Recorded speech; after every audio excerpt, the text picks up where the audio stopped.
Okay, so I'm on the road to Baldwin. This is the road that my guys took to the battle. It looks like a regular road right now. But, see, BRICE'S Crossroads National Battlefield, there it is. But, it was all mud in those days. This is where they were running to. So I'm driving it in a comfortable air-conditioned car right now, but that must have been insane to be sprinting, because this was a narrow, muddy road. Very narrow, muddy road at the time. All right, but we are going in. I saw a memorial, Confederate memorial on the side of the road there. Maybe I'll check it out on the way back. I don't think I've passed over Tishomingo Creek yet, but that was a significant part of the battle because that's where they got really bogged down, especially on the retreat. In half a mile, your destination will be on the right. You heard that, right? Okay. I'm standing on the field of battle right now, and we can see what I was talking about earlier. Now, we had more men, but look how boxed in they were. And look how Forrest completely encircled them.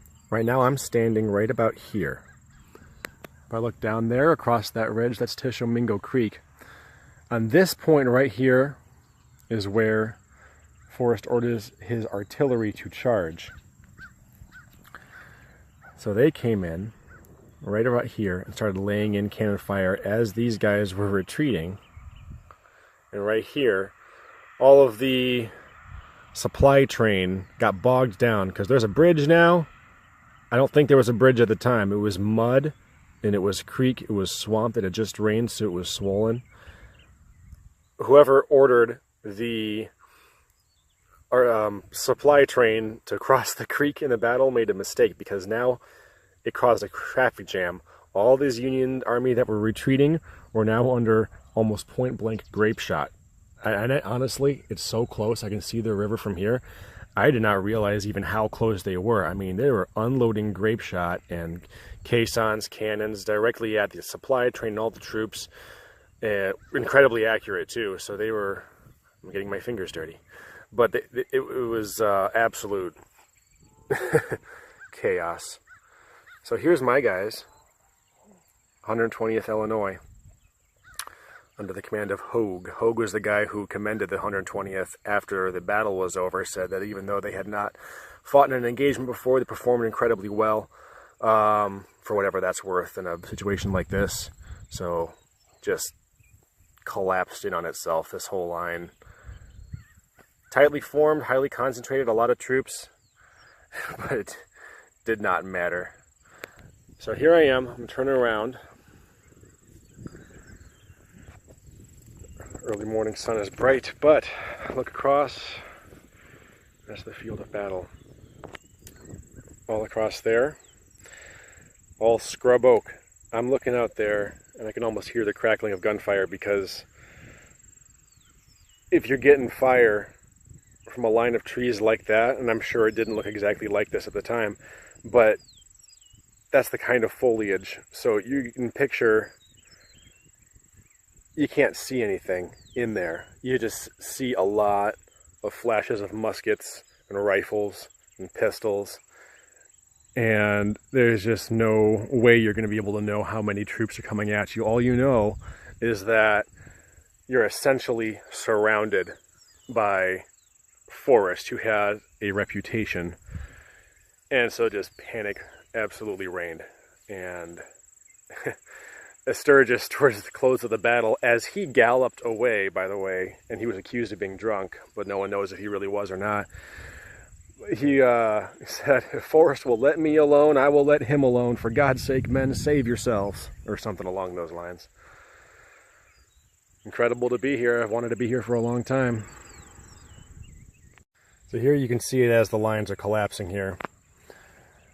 A lot of it's in confusion. In this map, you don't even see my regiment anymore, because it was essentially all disintegrated and just moving in a big, confused mass. Forrest just charged with everything he had, and then continued to flank right here, and came in on these guys who were trying to circumvent the clogged up bridge and cross over the creek this way. and they got attacked again. And so it's all a massive confusion. Now you see USCI, U.S. Colored Infantry, they didn't really get any action in the main thing until this point. But since they were more rested than everyone else, it was because of the United States colored troops that allowed a lot of the Union men to escape. They performed a rear guard action that saved a lot of lives, so they deserve a lot of credit. So even though they weren't able to get their revenge for the Fort Pillow massacre, they were able to at least make a better stand than most of the other Union men and save a lot of their fellow soldiers' lives that way. This is when they went back here to Ripley, which would be around here if the map continued, and were attacked again by Forrest that I told you about earlier. So there's the bridge to Tishomingo Creek, which I'm about to walk down to in a minute, but I wanted to really give you a view because right here where I'm standing, these are the platforms. I guess they took the cannons away from this point, but this is where all this grape shot was coming into the Union troops right there. I mean, you could shout and they'd hear. You know, it's insane. Look how high this ridge is. You have this incredible high ground. I mean, this couldn't be a more ideal battle for Forrest. So, right there's the creek, there's the bridge, where it got bogged down by the supply train trying to cross. And then, you know, all the troops trying to circumvent the bridge and get it out across the creek any way they could right there. Swollen creek, okay? I mean, it's low water right now. At the time, it just had torrential rains. It was overflowing its banks and everything. So they're just getting mowed down by this grape shot up here. And then as they're trying to cross, see this trace road there. Then we had a flanking movement by additional Forrest cavalry going down there across, attacking as these guys are trying to cross as well. It was, you can't describe even. I mean, I'll just tell you, I mean, I've been studying like the maps of this place and notes of the battlefield commanders and everything. Being at the place and actually seeing the terrain and everything, it's an entirely different thing. You know, you can really see it. So this is actually pretty cool for me. All right, let's go down and check out that creek. I'm at Tishomingo Creek, and I'll show you that in a moment. I just wanted to note one thing. Number one thing, slight inaccuracy. He said 10th Illinois, it was actually 120th. That's a typo. That is actually the commander I told you about earlier, the boss of Colonel Spencer Floyd, my ancestor, who was shot through the chest and then captured by the brother of Nathan Forrest. So that is from the 120th, even though it says 10th, so forget about that. But look at all of this. Total 1,600 men captured, and look at all of this. These are all the supplies captured because they could not get those supply trains across the bridge. And all of it was captured. All of it. You know, look at all of the mules, horses, cannons, ambulances, supply trains. I mean, the 16 cannon, oh my gosh, this is insane. 15,000 stands of small arms, 300,000 rounds of small arms. Yeah, there's no question that this was a Confederate victory. Tishomingo Creek, a quiet little stream. This is crazy though, because this is the exact spot. I mean, this river, for one thing, was a lot higher because of the rain. And God, a lot of people died right here. So this is really, I guess you'd say, hallowed ground, but it's a place you got to come to with respect because a lot of people died. And trying to desperately get away from enemy fire, they climbed into this creek and tried to swim their way out to the other side, but they were attacked by the flank, on their flank by Forrest again, right through those woods there, as that cavalry came in, and then, you know, continuing to be rained on by the hill just over this ridge here. It was absolute bloodshed, chaos, everything you can imagine.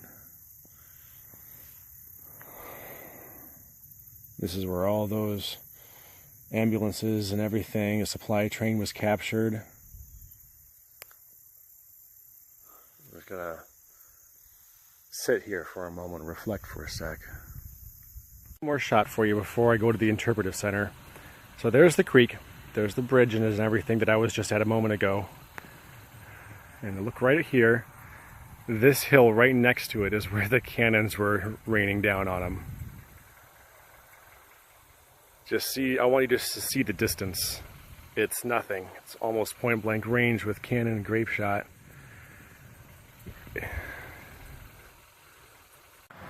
I just came back from the interpretive center. It was a nice place. Saw a little movie.